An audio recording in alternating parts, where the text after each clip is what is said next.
everyone, and welcome back to Newcastle Fans TV. It's 9:45 at the moment on Monday the 30th of March, and these takeover rumours are back. So here's what we know so far. On Sunday evening, the Telegraph published a story claiming that the £340 million takeover of Newcastle United is one step closer. It's the consortium based from Saudi Arabia, the public investment fund there, brokered by Amanda Staveley, who will make up 10% of the consortium, with the northeast-based business duo, the Reuben brothers, making up the other 10%. Normally, in these situations, I would say one of two things. First one, obviously, believe it when we see it. How many times have we been here now? Second of all, I would say talk to me when George Caulkin or Chris Waff of The Athletic have had something to say about it. And tonight, they have. So, George Caulkin's done a piece for The Athletic tonight. Here are a couple of choice cuts. PIF are now fully committed to invest and grow Newcastle United, and there's a desire on both sides to get this deal done, and they're not expecting any mishaps. That's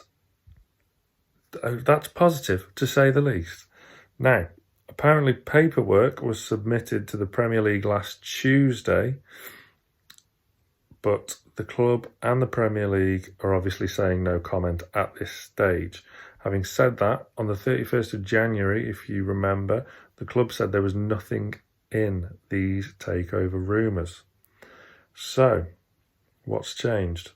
Could it be, or could it have anything to do with some bad PR Mr. Ashley's received this week with Sports Direct? Obviously, with everything that's going on in the world at the moment, with the coronavirus, Boris Johnson closed down all non-essential retail businesses. Sports Direct had other ideas. So we all know what happened by now. They tried to stay open, as they obviously saw Lonsdale boxer shorts and Dunlop golf clubs as essential items. Not really the case. So, to boot that as well, club staff, including members of the academy, the scouting department, and charity workers for the club's foundation, have all been placed on furlough leave. Now, they received an email from Lee Charnley this morning to inform them of that, and the quote at the bottom of the email was to safeguard the club's future. A bit strange for a multi-million-pound business such as a Premier League football team to be placing staff on little wages compared to the playing staff on furlough leave, which means the government will be picking up the tab for 80% of their wages whilst they're not at work. So, obviously, in these situations, it's best to stay calm and not crack open the cans just yet. We've been here before, as I say, many a time, but that's what we know so far.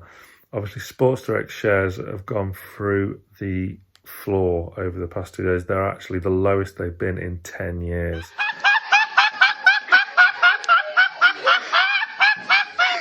So, George Caulkin, in his Athletic piece, simply states that this is promising. Things are obviously happening in the background, and normally respected journalists like George Caulkin and Chris Waff, they normally don't add fuel to the fire. They normally temper it.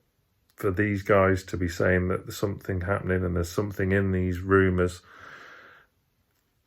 then I don't want to encourage breaking of curfews or non-essential travel for hashtag cans, but to quote, it's as close as it's ever been.